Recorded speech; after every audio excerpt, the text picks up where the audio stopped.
Entering the Mayo Experience. Mayo Experience. Mayo Experience. Mayo Experience. Experience. Welcome to the Pat Mayo Experience, presented by DraftKings. It's a new year, which means it's a brand new golf season for the Pat Mayo Experience, the Sentry Tournament of Champions, the first event of the calendar year. It's a super field. We'll get to all of it. You can hit the time codes down in the description to find out everything you want. But I want to let you know to please smash a like to the episode, sub to Mayo Media Network, and download the audio podcast on Spotify or Apple or wherever it is, or download them on them all. I really don't care.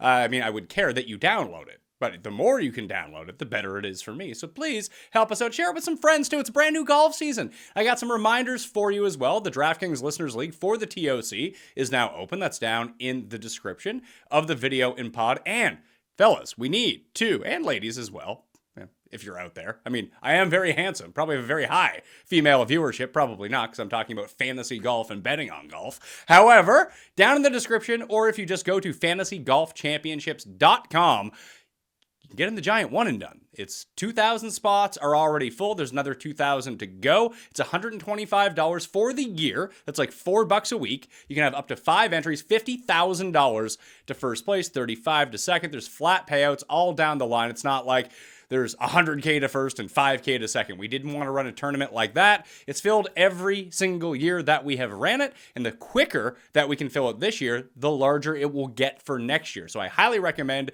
that you go do that now. Feinberg and I did our season preview with the majors. We did the golf draft with all of my favorite pals from around the industry. That's all up on Mayo Media Network right now. But if you screenshot me one of your entries that you've already got for the Fantasy Golf Championships one and done, you're eligible for a draw for another entry on me.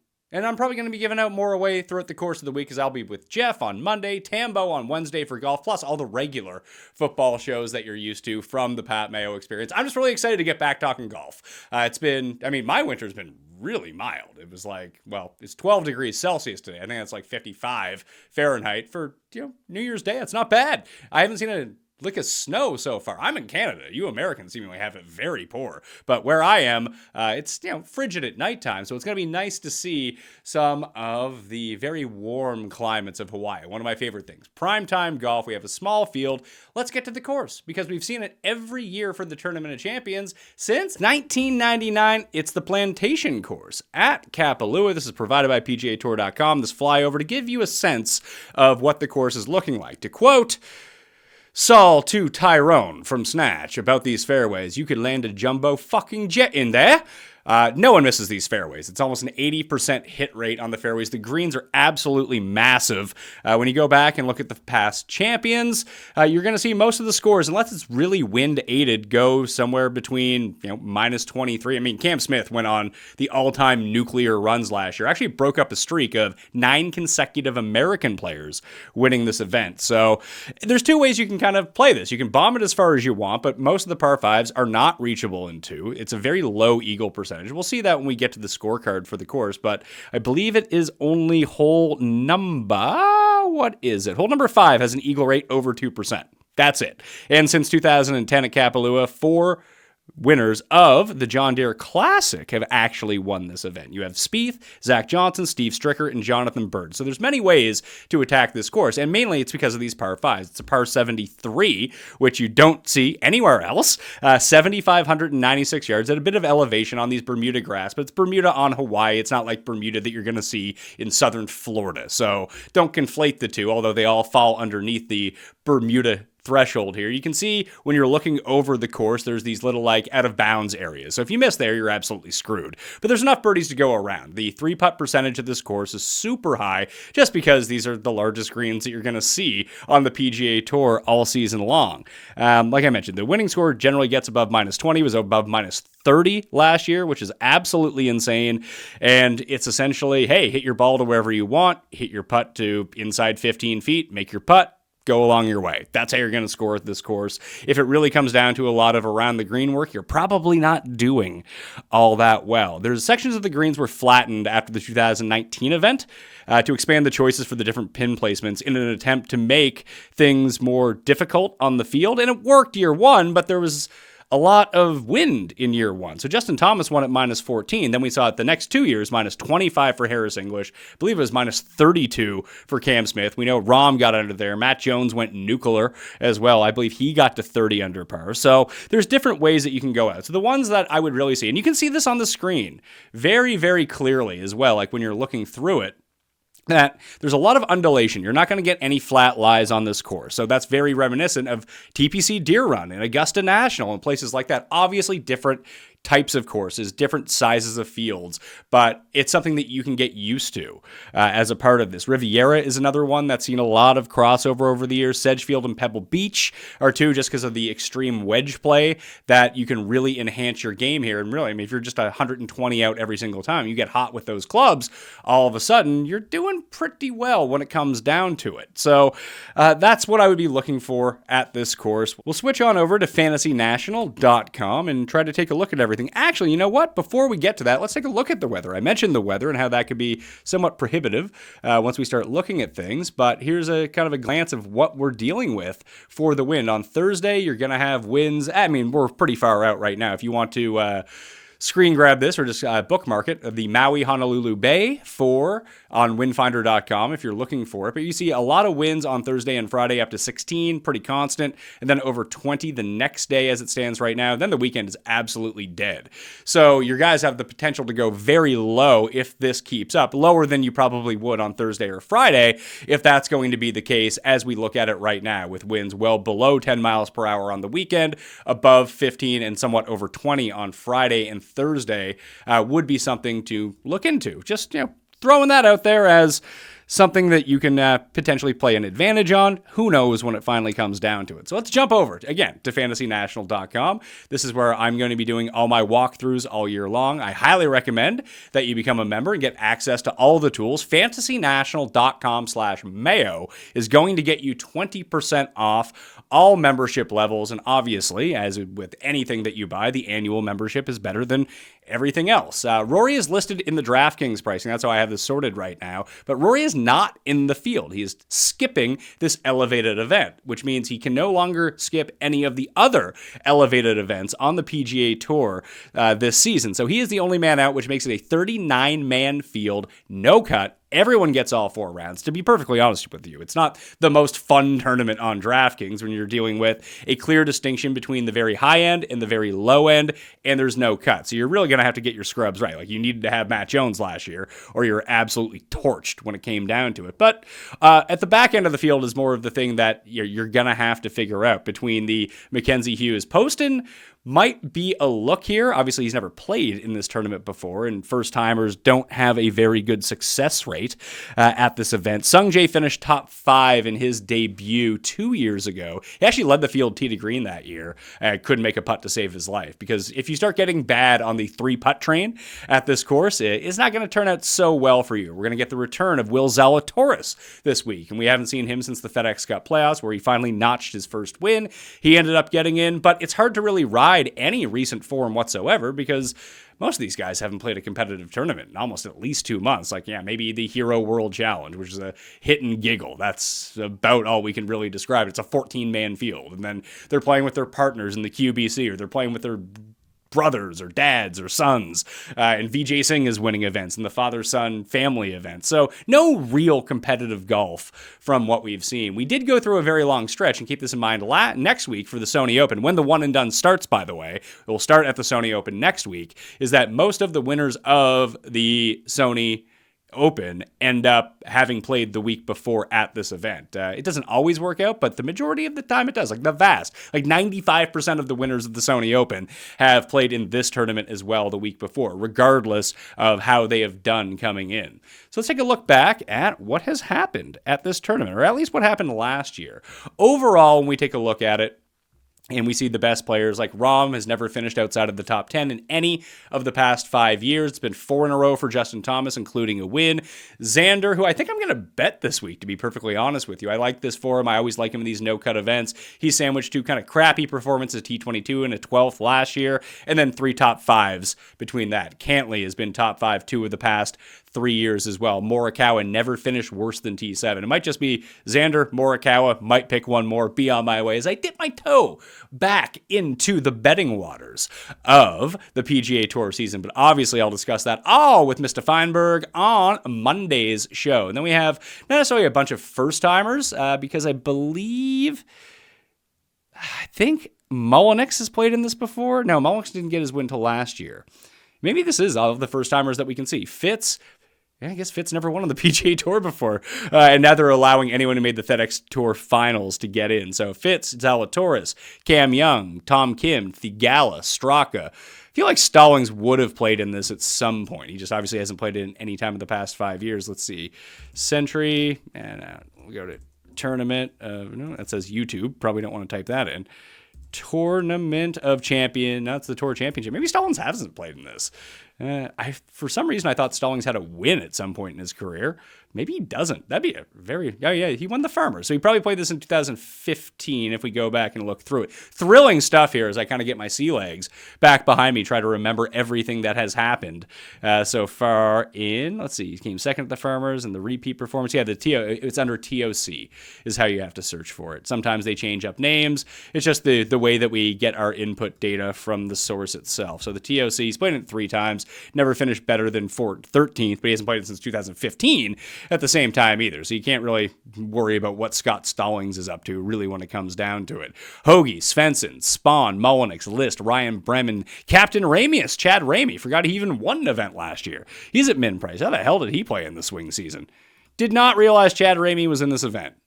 Oh, he's had a pretty good swing season with 4 consecutive missed cuts going into the break. Solid stuff from Chad Ramey. What tournament did he win? Puerto Rico? Oh, Corrales. He won last year. Okay, good for Chad Ramey. You get that guaranteed paycheck, pal, and you're going to be good to go.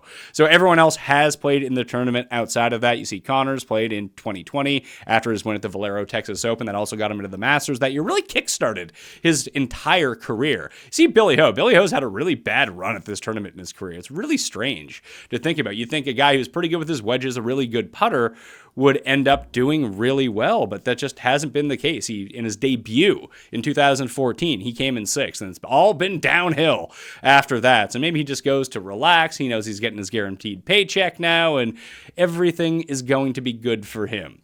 So kind of take a look back at 2022 and see what we got going on. Obviously, Cam Smith ends up winning, gained in all facets of tee to green, as did most players. And then you take a look. I had money on Berger, so obviously he lost 4 strokes putting, which wasn't the worst of everyone, but the worst of everyone who actually played well. It was, Cam Smith, Rahm, and Matt Jones, and an absolute runaway. Then there was the rest of the field. If you didn't have one of those 3 guys, you were not in contention whatsoever to cash anything last year. Berger led an approach, then it was Rahm, then Vic. Vic is a really interesting one. I kind of like Vic this week as well, but you can see he lost massively around the green. I did say that around the green wasn't important, and I don't think that it is, truly, because you need to be scoring if it's going to be minus 30.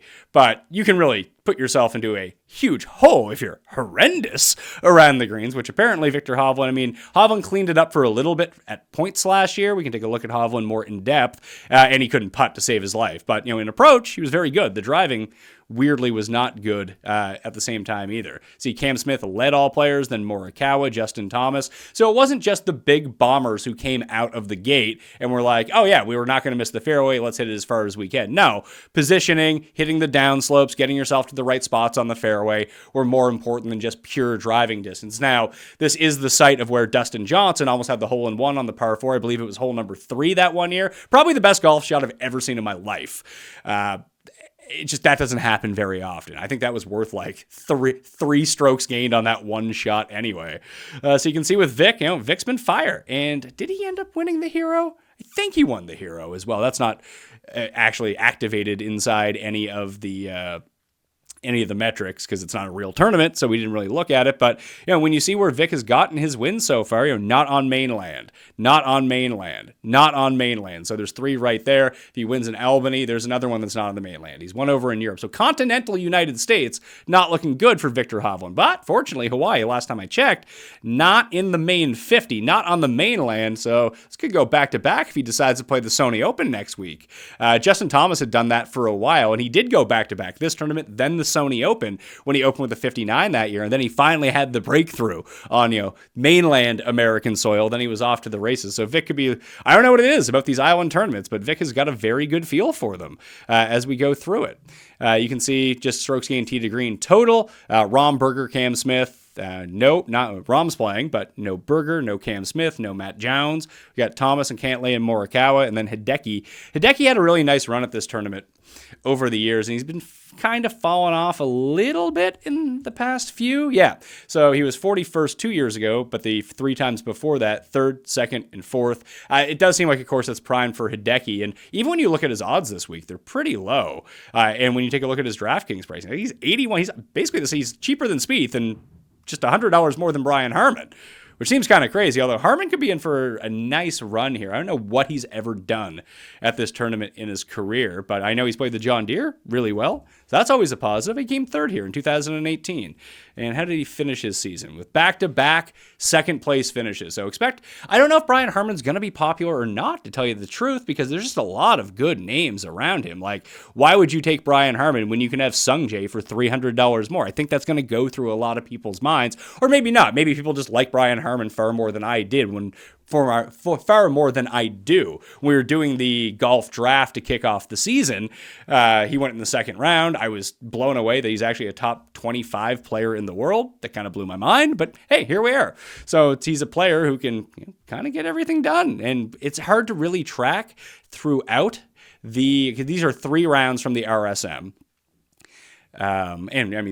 I just want to see his approach do well, because we know that he'll eventually start putting pretty well. The Tour Championship in the BMW, the putter went cold. That happens, but for his career, he's getting almost a stroke per tournament. We know he's on the better side of putters when it comes down to it on the PGA Tour. So that's really what I wanted to look at for a lot of the history and digging into everything. Now we can get into the modeling and see what we got cooking. You can always play around on Fantasy National. There's more that you can look at. You can always look at the breakdowns of the courses. You can see the two of the 3 hardest holes are the first ones, then 17, then it ends with that par 5 when we had that, what was the year? Xander, Reed, and someone else. It was a 3-man playoff, and it just kept going and going and going. I think that happened a few years ago, too.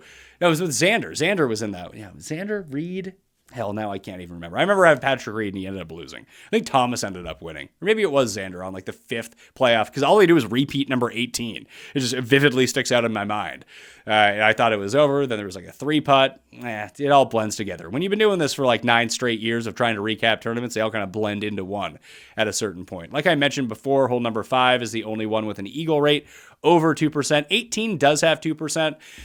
It's a risky shot, though, because you can get yourself short-sided into that marsh, and then you're taking a penalty stroke, or you have to play it out of there. I think that happened to Harris English. Harris English ended up winning, but that happened to him either on one of the playoff holes or actually on the 72nd hole when he ended up beating Neiman, when Neiman didn't warm up.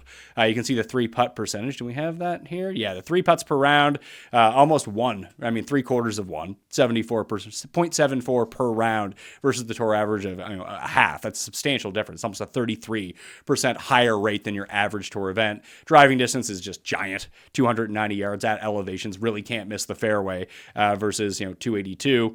And then the average green regulation proximity is giant because of these giant greens.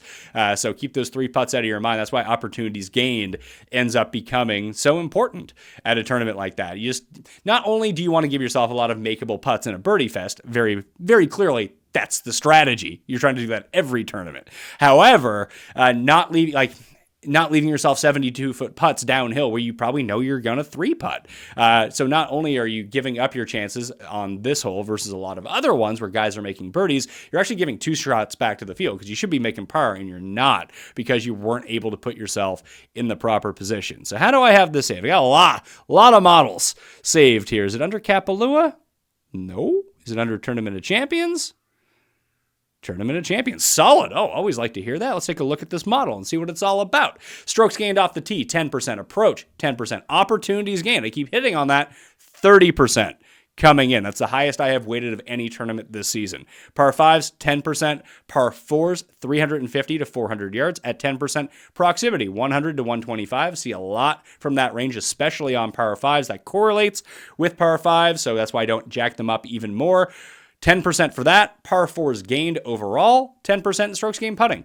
5%. I don't want like the world's worst putters here, although I'm definitely going to bet the world's worst putters because that's actually what ends up happening to me. So I have the results sorted over the past 50 rounds, and we'll take a look at how this is. Rory, number one. Unfortunately, he's not playing, so take a hike, pal. Then you have Will Zalatoris. Obviously, I don't like Will Zalatoris at these type of events.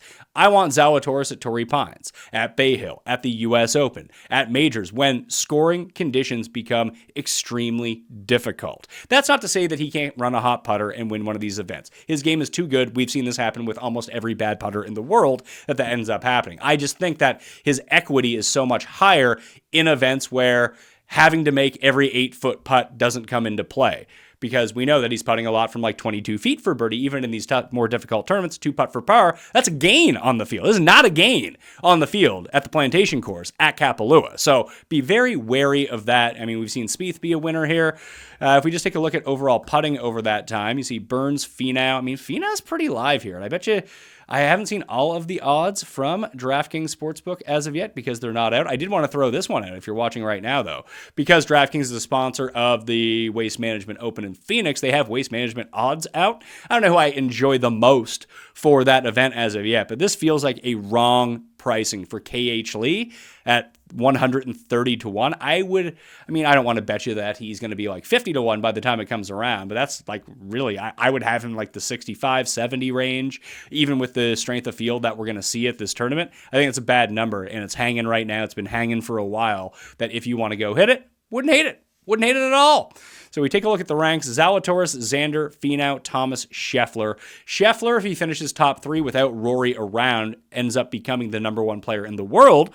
Once again, we saw him play excellently at Augusta. Obviously, he won. And again, those weird off-shape lies, he plays those really, really well. His lack of accuracy off the tee shouldn't be an issue for him. Don't really remember how he ended the season. This is sort of a refresher both for me and for everyone. Oh, good. Yeah, he's good, as it turns out. A lot of strokes gained around the green at the Houston Open, only a top 10. The putter, I mean, this is what we talked about with Scheffler for years. It's funny that he ascended over that course of time. And maybe it's something I'd like to look into. I did that show with Brandon Gadula last year about is putting predictable and where is putting predictable from and everything like that. And you can see, like, he's been a bad putter. He's had his spike weeks throughout the course of his career. But if you just take a look over his history of tournament, he's a losing putter over the course of his career. But all it took was his regular ball striking and just the putter to get ratcheted up. And all of a sudden, he goes on one of the best runs anyone's ever been on. That doesn't even include the strokes gained putting from the Masters, which was positive, and winning the match play, which was also positive. And that's kind of crazy to think. This guy just goes on an absolute bender with his putter, just putting the lights out, beating everyone. And you see for the majority of his career, he has his good weeks, but there's a lot of red penciled in there. He had never really harnessed his putter for a 6 week to 2 month stretch like that before. And obviously he's on the other side of it now. So I would expect him to break back through at some point. You just want to be there when it's there. Unfortunately, he's going to be the highest in the odds market, him or Justin Thomas. So I don't know if you really want to take the plunge on Scheffler at 10 to 1 in a tournament when you can get some pretty good guys. I mean, you can get Hideki at 33. Does Scheffler have a more than 3 times chance of beating Hideki in this tournament? I would guess no would be where I would come from. Maybe it is. Maybe I'm just wrong about that. I need to adjust my betting style this year. As anyone who followed along with me last year can attest, did not go well. So well, maybe I stick to it. Maybe I start attacking the top of the board more because that's what we ended up seeing. Or maybe, the amount of seconds that I had 13 second place finishers last year. Half those win. I have one of the best years I've ever had. If a quarter of them win, I still have a pretty big winning year. And then I'm not talking about it. So maybe I don't need to change the process all that much. I just need to get a bit luckier when it comes down to these final day events. Digging down, who's the worst? Brem, Straka. This is going to be the hardest part of the week, to be perfectly honest with you, is trying to figure out who are the guys from the bottom end that we can take. You see, Poston's been very good. He's a good putter.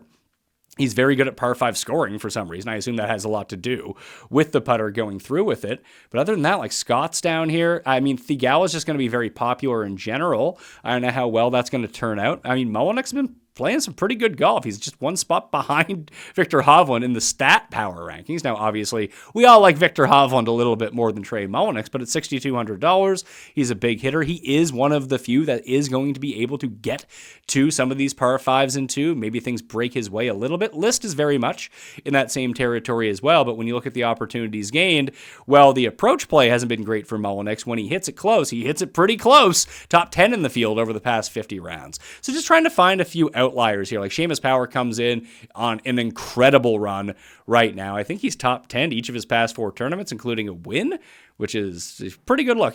Top 5 the past 3 official events with a win in Bermuda.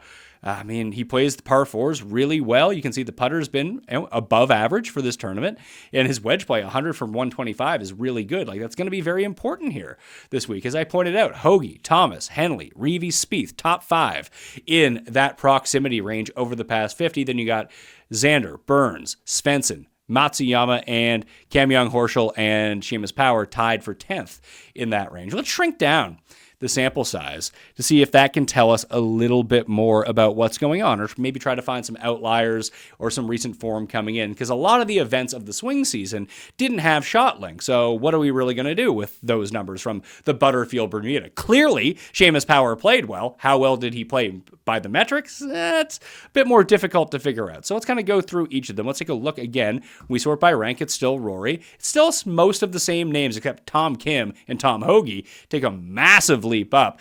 The model is going to love, regardless of what you run, Tom Hoagie this week. It's going to like Seamus Power as well, especially Tom Hoagie because of the price point. He could be bad chalk here. Just pointing that out. If you in a tournament like this, especially on DraftKings, you're going to want to leave money on the table, but you really don't want to glom on to the super popular $6,000 player that's going to be like, a 39-man field. That could be like 30% if everyone gets on that same player. And just take a look at the power rankings. Just look at these prices. There's one guy in the 6,000s until you get down to Mullinax, who's number 11. So, I mean, probably even those two guys, if you want to cross them off and roll your dice on someone else, their odds aren't significantly better. Like JJ Spawn is 6,300. I don't love JJ Spawn. I actually like him less than the other two. But if my hunch is right, and he's like 1/3 their ownership or 1/2 their ownership, he just becomes inherently a better play from down in that range if you want to go down to the $6,300 spot. It's Coastal Course, so you get Aaron Wise. I forget how Aaron Wise, after he won at Trinity Forest, how he ended up doing in this tournament. Now, he's 27, so not great, Bob, or not great, Aaron. He did get his teeth fixed, according to David Barnett. So if he does win this tournament, expect his girlfriend to make out with him on the course. Not getting stood up this time, are you, Aaron? Good for you. Take that money, do what you want with it. Proximity range, 100 to 125. Hoagie is now number 1. When we sort by past 24. Rory jumps, but obviously he's out, as mentioned. Henley, Reeve, so same names there, Thomas and Spieth. Seamus, Hideki, Horschel, Burns, Cam Young, Will Zalatoris. You see Xander drop down. He was 30s, 14th in the shorter term, but is kind of enhanced everywhere else across the board, and that's what makes him the number 4 overall. Luke List, still very good from that range. Svensson and Keegan Bradley, also very good from that range. So that's worth noting once you start digging down a little bit more into the pricing of how do you fill out your rest, because essentially you're just going to have to take a crapshoot at the top to pick your 3 guys that you want to go with, build all your lineups around them, and maybe try to mix and match the middle, unless you have a very good feel for the middle, which I don't, obviously, at the moment, as I'm trying to talk through this with all of you. Maybe you built, maybe there's like one $6,000 and two $7,000 players you're absolutely in love with. We'll lock those guys in and mix and match at the top where there's a bit more volatility. And you can really kind of spread your exposure around, but knowing that those are your 3 core plays, hopefully that all works out for you really well. I'm shocked Tom Kim. I mean, Tom Kim's all the way down. It's funny that he's not great from this 100 to 125 range, but he's immaculate at everything else. First in approach, 5th in opportunities gain, 3rd 300 to 400 yard, 350 to 400 yard par 4s. Everything's been looking pretty good for him. And you can see an overall approach, Tom Kim, Tom Hoagie, the Toms at the top. It's like Tom Tom. It's like you're watching Vanderpump Rules. You want to go to a restaurant? Now you're on Fantasy National looking at the best approach players. You still got Tom Tom coming through for you. Will Zalatoris, Morikawa. God, I love Morikawa. I hope he rebounds this year. Learn how to putt, pal. I hope your New Year's resolution is, I'm going to be a better putter. If that's the case, you're going to win 6 times this year. Finau, Harman, Xander, Rory, Mullinax, and Corey Connors. I hate that I'm talking myself into Brian Harman. That is just disaster for my bank account. Everyone knows this. Everyone who's ever bet on Brian Harman knows this. It's not always the most fun in the world. But there's 4 mini holes. That's why I threw in the 350 to 400, by the way. Cam Young does really well on these. Rahm, Tom Kim, Will Zalatoris, and Xander. Xander Morikawa Finau. Maybe that's the look I can give. People talk themselves into Henley. I'm never a Henley guy. Fuck, Harman's up there as well inside the top 10. Whoa! Take my money now. Should I just donate the money to one of you people who's watching or listening to this? Maybe that's the free entry. Instead of betting on Brian Harman this week, I'll send one of you $125. You can play in the Fantasy Golf Championships for free. Ugh, that's tough. Hopefully, you have enjoyed the walkthrough of the Tournament of Champions, the Sentry Tournament of Champions for 2023. I hope you can hear it in my voice. I'm really happy golf is back. I get pretty worn out towards the end of golf season. That's why I stopped doing so many of the swing season shows. Like, I got really pumped for football. But now we're at the end of football, and it's like, whoo! Been doing 4 straight months of shows on this 7 days a week. It's nice to be able to talk about something different. So I hope you're super pumped to get back into golf. Want to hear from you? You can leave in the comment section, reach out to me on Twitter, smash the like, sub to the channel, sub to the podcast, all that fun stuff. But the 2 most important things, well, 3, really. Play in the Listeners League on DraftKings. Let's fill that right away. It's down in the description. There's no rake. It's the best golf tournament on DraftKings. The best tournament, hell, on DraftKings, period. And guess who won the last one that we had? It was me, and it made my fantasy golf season and my betting season really ended up for the year because I won my own event for $5,000. That's great. Hopefully, I win it this week, but if I don't, I hope that you guys can win it on your own. That would be nice. It's a great tournament. It's just, we're all playing against each other. We're not giving any of the money to DraftKings. It all stays in the ecosystem. So I highly recommend that you do that. Additionally, the Fantasy Golf Championships, one and done. That link is down in the description. You can have up to 5 entries, but if you have at least 1 entry, screenshot it, tweet it to me at the PME, and you're in the draw for a free entry. I'll have more giveaways. I'll probably talk about that on Monday's show with Jeff. And those are the 3 things that you need to do, all right? Thank you so much for watching. Let's get back in to fantasy golf season, all right? I'm Pat Mayo. I'll see you next time. Mayo experience! Experience!